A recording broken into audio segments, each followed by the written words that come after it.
Nakipag-ugnayan na ang Central Office ng Land Transportation Franchising and Regulatory Board o LTFRB sa kanilang regional office sa Region 3. Ito'y upang magsagawa ng investigasyon sa aksidente na kinasangkutan ng isang modern jeep at tricycle sa Kalumpit, Bulacan noong January 14.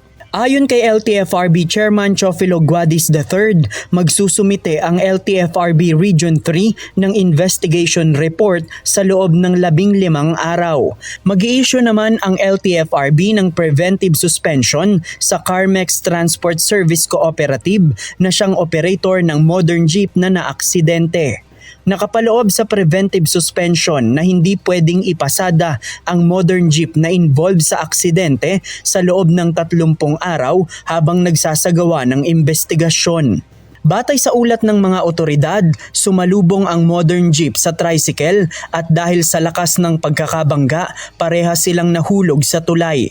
Dalawa ang napaulat na nasawi kasama ang driver ng tricycle at isa sa mga sakay nito at hindi naman bababa sa 20 ang mga nasaktan sa aksidente.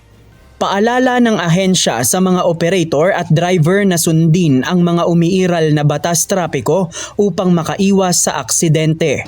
Ang reckless driving anila at kapabayaan ay may kaakibat na parusa at multa. Inaabisuhan din ang mga operator na i-monitor ng mabuti ang kanilang mga driver kung maayos bang sumusunod ang mga ito sa mga batas trapiko.